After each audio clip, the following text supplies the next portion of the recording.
Uribe Turbay, muy buenos días. Muy buenos días, doctor Fernando, para usted y para todos los oyentes.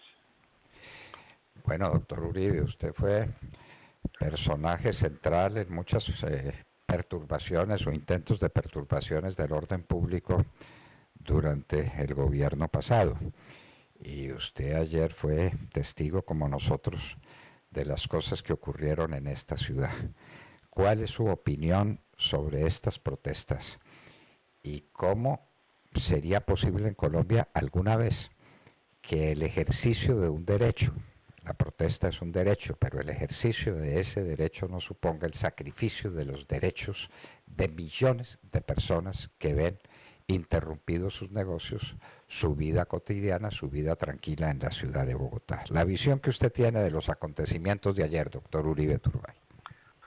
Doctor Fernando, como secretario de gobierno tuve más de 2.000 movilizaciones a cargo. Menos del 5% terminaron con la intervención del ESMAD. La gran mayoría terminan con diálogo y pacíficamente. Sin embargo, es necesario, como en cualquier país del mundo, tener una fuerza antidisturbios que garantice y proteja los derechos a la vida de la mayoría de los ciudadanos, que evite obstrucciones al transporte público masivo, que en Colombia es un delito. Un grupo antidisturbios que proteja la propiedad pública y la propiedad privada. Y lo que queda claro es que el manejo oportuno de la fuerza pública es una responsabilidad del gobernante. El día de ayer, como lo hemos visto en muchas oportunidades, para ser justos, en Colombia, en la administración pasada, en la administración incluso anterior de Gustavo Petro o incluso en otras, pues fuimos testigos de cómo un grupo de vándalos, que yo llamaría delincuentes, pues hicieron de las suyas y aprovecharon una jornada de marchas, que como usted lo dice es un derecho, la protesta es un derecho, pero que se aprovecha permanentemente por un grupo de vándalos para generar caos, disturbios, buscar desestabilizar al gobierno. Pero además, un sector político utiliza las protestas para básicamente reivindicar y premiar la violencia. Permitir vías de hecho en Colombia es premiar la violencia que tanto daño nos ha hecho. Y adicionalmente es absurdo reclamar derechos afectando los derechos de los demás, como usted bien lo decía. Eso no lo podemos permitir, lo tenemos que rechazar masivamente. Pedir transporte gratis destruyendo el Transmilenio o pidiendo educación gratuita sin ir a estudiar, evitando que la mayoría de los jóvenes estudian, o pedir trabajo destruyendo las fuentes de trabajo de la mayoría de los bogotanos y impidiendo que los bogotanos vayan a trabajar. Eso es absurdo. Y creo que esa es la discusión que tenemos que poner sobre la mesa. Así que, bienvenida a la protesta. Tenemos que garantizarla. Vuelvo y repito, más de 2.000 movilizaciones hubo en Bogotá mientras yo fui secretario de gobierno. Segundo, no podemos permitir que se cometan delitos como la obstrucción al transporte público masivo, la destrucción de la propiedad privada, poner en riesgo la vida de los ciudadanos. Y un tema que ayer nos generó una preocupación enorme. Usted, como nosotros, fue testigo de unas imágenes en donde vimos cómo un grupo de delincuentes acorralaron a la fuerza disponible de la policía y básicamente hirieron a más de 6 policías. Yo quiero recordar que la fuerza disponible no es el escuadrón antidisturbios, que es lo que conocemos como el SMAT, que están uniformados de negro, sino son policías de verde, básicamente, que tienen un escudo y un bolillo, que son la primera respuesta a intentos, por ejemplo, de bloqueos, o que son los que inicialmente acompañan estas marchas cuando hay algún conato de disturbio. Pues resulta que en esta nueva manera en la que han buscado tratar estas movilizaciones, pues desplegaron la fuerza disponible sin ningún respaldo del ESMAD y terminamos teniendo una serie de policías heridos. Terminaría diciéndole que la nueva alcaldesa ha dispuesto y ha hecho publicidad a un nuevo protocolo. Ese protocolo básicamente tiene solo un criterio nuevo. Ha insistido en que la primera capacidad de respuesta o la primera respuesta a la movilización deben ser las madres de la paz. Eso, en principio, es incluso una irresponsabilidad poner a unas mujeres a asumir una responsabilidad en la protesta en donde incluso pueden salir heridas, pero es lo único nuevo. ¿A qué me refiero? Que han dicho que el SMAT, es decir, la capacidad de la fuerza, será el último recurso. Es obvio que siempre ha sido el último recurso el SMAT, siempre y cuando haya disturbios. Y por último, mi invitación es a que la alcaldesa y la administración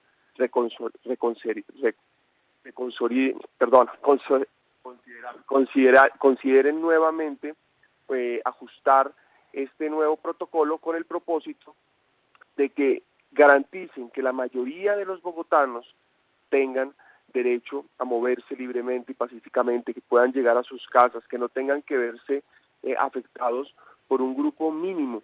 Mire, quiero contarle que el 21 de noviembre, solo el primer día, hubo 60.000 personas en la calle en Bogotá. Ayer hubo 10.000 y ya vio usted lo que sucedió. Es decir, la capacidad inmediata de reacción de la policía y de la administración pública es necesaria para garantizar que la mayoría de los bogotanos podamos vivir pacíficamente y en total tranquilidad. Doctor Miguel Uribe Turbay, ¿usted sabe y nos puede decir por qué protestaban los que supuestamente protestaron? Porque pues esta es una manera muy curiosa de protestar, atacar buses y atacar Transmilenios y descalabrar policías.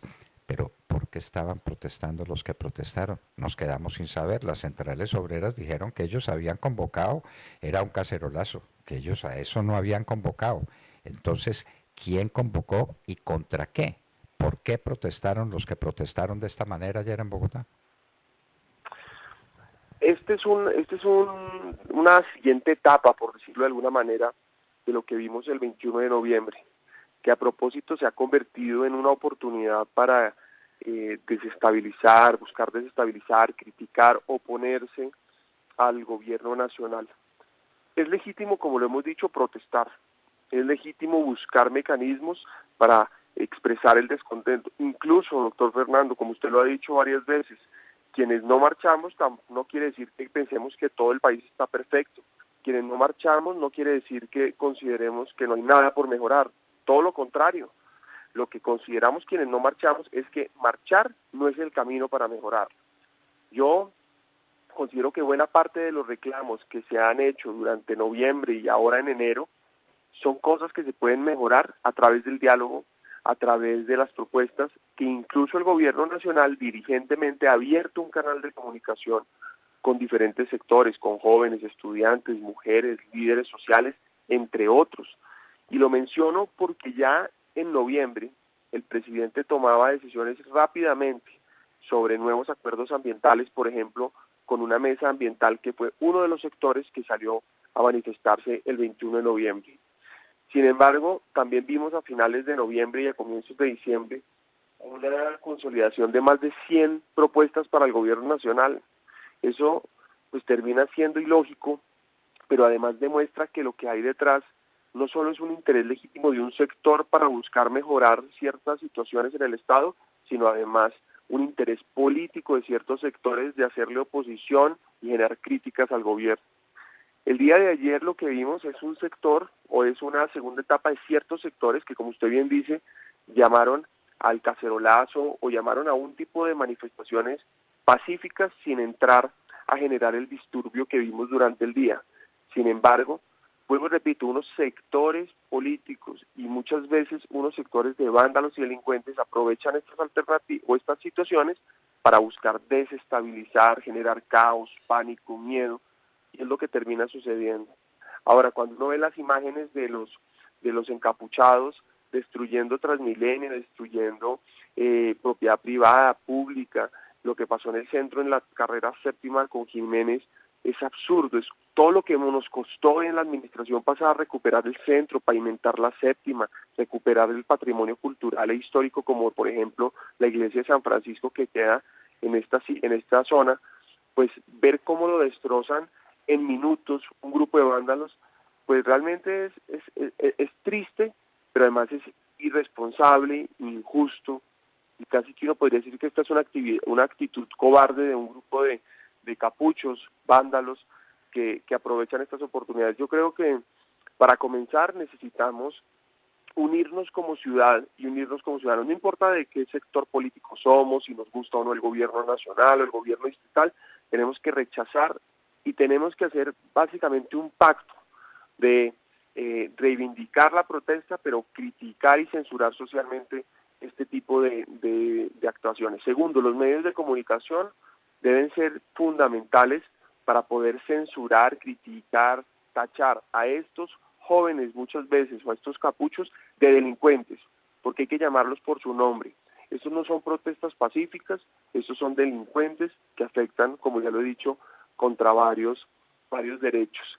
Y adicionalmente tenemos que tener mayor capacidad de reacción. El 21 de noviembre, uno de los grandes aprendizajes fue que en ciertas zonas hay que tener presencia de policía y ejército antes de arrancar las movilizaciones. Claro que yo celebro el ánimo de la alcaldesa como lo tuvimos nosotros y lo han tenido varios gobiernos de dialogar primero, pero hay que tener el despliegue necesario para poder actuar inmediatamente. Yo ayer oí a la alcaldesa decir que una de las cosas en las que habían fallado era que tenían más movilizaciones de las que habían previsto. Eso siempre pasa. Eso es precisamente producto de la experiencia en donde uno sabe que uno tiene que tener un despliegue que garantice que aún así, con más puntos de concentración, tenga usted cómo reaccionar. Y ese sería el balance que yo hago. Creo que es posible atender las protestas, vamos a ser sometidos y hay que también ser justos. Con o sin alcaldesa, con o sin protocolos, con o sin ESMAD, vamos a tener unos conatos de disturbios e incluso disturbios, porque estos vándalos y delincuentes, hasta que no sean capturados y sancionados, probablemente van a seguir promoviendo estos desórdenes. Pero la administración tiene que tener una capacidad de reacción que no, para que no pase lo que ayer pasó y por supuesto para que no haya heridos, ni ciudadanos y tampoco policías, porque es muy grave y muy triste cómo los policías terminan siendo heridos y casi ninguna persona resalta el papel y el valor que tienen estas personas, que son seres humanos, ciudadanos, papás y mamás que también nos están esperando en su casa y que además están velando por nuestra seguridad. Doctor Miguel Uribe, usted habla del diálogo como un elemento para neutralizar o para resolver los problemas de una protesta. Pero ¿cómo hace uno para dialogar con una persona que uno no sabe qué es lo que está pidiendo y por qué está protestando? Yo le hice la pregunta, usted dio una larga respuesta, pero la respuesta a la pregunta no llegó. ¿Por qué protestaron los de ayer? ¿Cuál es el elemento que los reúne, que los congrega? Usted tiene las marchas de Chile, que a Chile lo están destruyendo, lo están acabando, en nombre de una protesta que porque hay desigualdad en los patrimonios entre los chilenos. Bueno, esa es una realidad y ese es un hecho, y entonces, ¿qué vamos a hacer para que los chilenos no tengan desigualdades? Pero es un tema, un asunto el que se está discutiendo. Aquí, ¿qué era lo que se estaba discutiendo ayer? Y si yo voy a dialogar, ¿diálogo con qué? A ver, dígame cuál es el tema para poderme poner en conversación con usted. Usted tiene toda la razón, por eso yo hacía énfasis en que si bien el gobierno hizo un esfuerzo en abrir las mesas de negociación con los grupos ambientales, con las mujeres, con los jóvenes, cuando en diciembre vemos que más de 100 propuestas llegan y casi que 100 exigencias llegan al gobierno, pues lo que queda claro es que detrás de esto hay un ánimo político en donde buscan aprovechar un inconformismo legítimo de unos sectores para poder desestabilizar, atacar y criticar al gobierno. Lo que vimos ayer, sin duda, es eso. Más que un ánimo de conciliar, proponer o dialogar, incluso salir a marchar por un tema específico, como usted lo dice, es un ánimo desestabilizador, es un ánimo de crítica, de miedo, de generar pánico en la ciudad, básicamente para poder culpar y deslegitimar a los gobiernos, en este caso al gobierno del presidente Duque, en donde vamos a estar sometidos, y además lo podemos prever así, estar sometidos a este tipo de marchas durante varios meses, porque ya arrancó la campaña presidencial.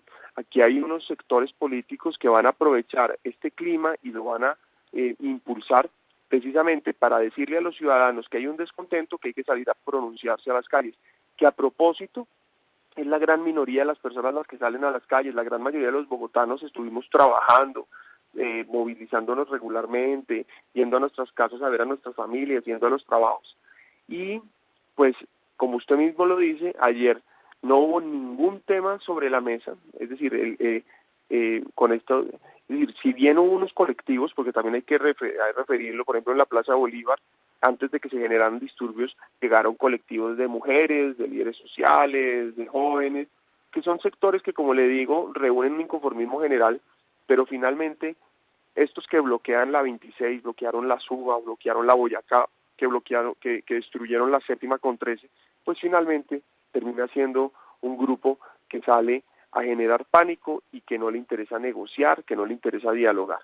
Pero reivindico el ánimo del gobierno en que abre un espacio de diálogo con diferentes sectores, y yo lo que invitaría es que en vez de salir a protestar a la calle, vayamos a aprovechar estos diálogos.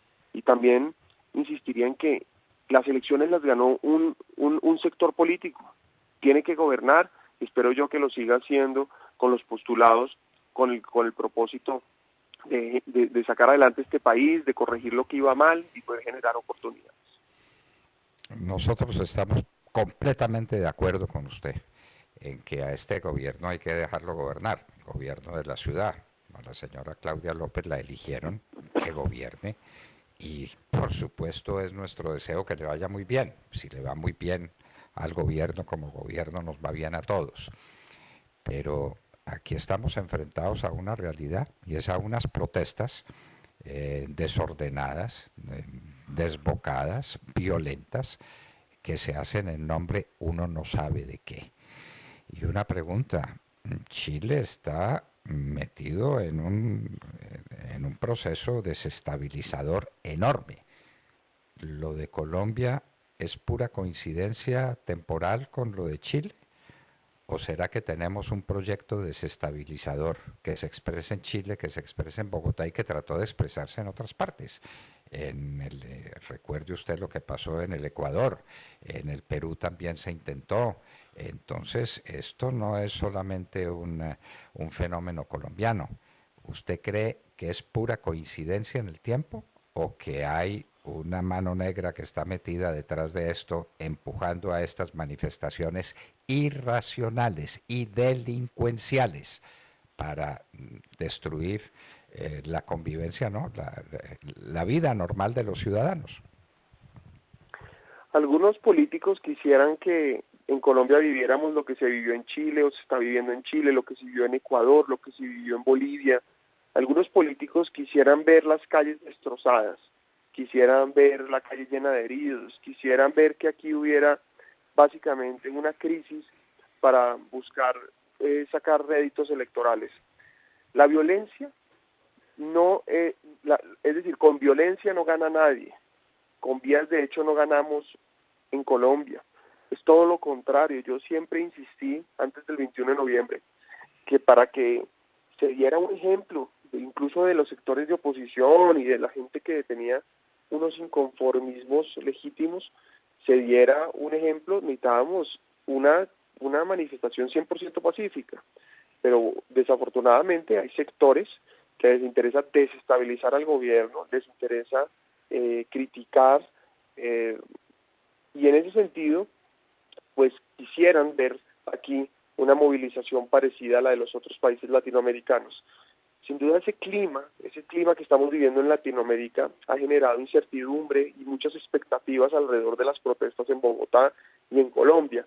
No en vano en noviembre hubo un despliegue muy importante de la fuerza pública precisamente para contener ciertos disturbios. Usted debe recordar lo que vivimos en Bogotá, grupo de vándalos y delincuentes en la segunda noche metiéndose a conjuntos en Suba y en otras zonas de la ciudad a perturbar a los vecinos, a aprovechar a hacer vandalismo en propiedad privada, a robar, a agredir.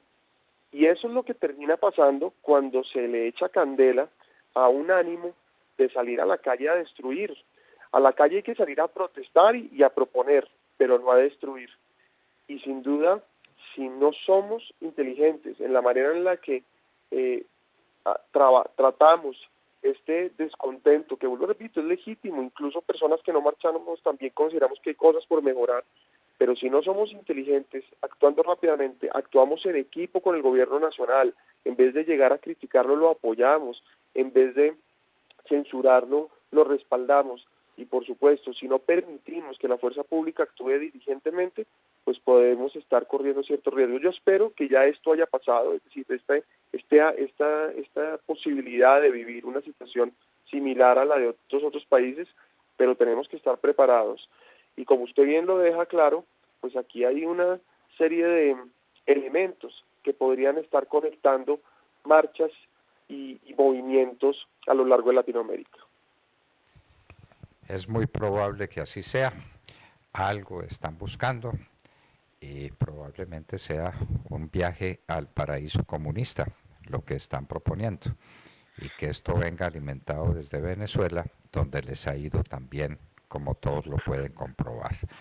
Entonces, una receta parecida a esa, y el diálogo, yo insisto, es imposible sentarse a conversar o pararse a conversar como ustedes quieran, elijan la posición que quieran, con una persona que no sabe, no se sabe qué es lo que está pidiendo, ni por qué está marchando. Es que yo estoy descontento con muchas cosas. ¿Eso significa que tengo que descalabrar un policía? Por Dios. ¿Eso significa que tengo que quemar un bus? Por Dios. ¿Eso significa que puedo alterar el derecho de la gente a ir a trabajar, a ir a su casa, a ir a su colegio o a su universidad? Por Dios. Tiene que haber una conexidad entre el descontento y la manera como se exprese ese descontento. ¿Y descontento por qué? ¿Y a cuenta de qué? ¿Y cuál es la solución que se propone? Es que estamos pobres. Bueno, entonces veamos cómo nos ponemos ricos. Nuestra propuesta es esta o es aquella. Ahí se puede conversar. Pero cuando la conversación consiste en la piedra, en el ladrillo, en la bomba Molotov, pues eso es la barbarie. Y uno se tiene que preguntar qué hay detrás de esa barbarie. ¿Para dónde nos quieren llevar? Doctor Miguel Uribe Turbay, ex candidato a la alcaldía de Bogotá, secretario de gobierno del gobierno anterior, que tuvo que enfrentar, es la cifra suya, 2.000 movilizaciones en los años en que usted fue secretario de gobierno. Muchas gracias por estar con nosotros en la hora de la verdad. A usted, doctor Fernando, gracias por la invitación. Siempre un gusto estar aquí en la hora de la verdad, y a todos los oyentes un feliz día.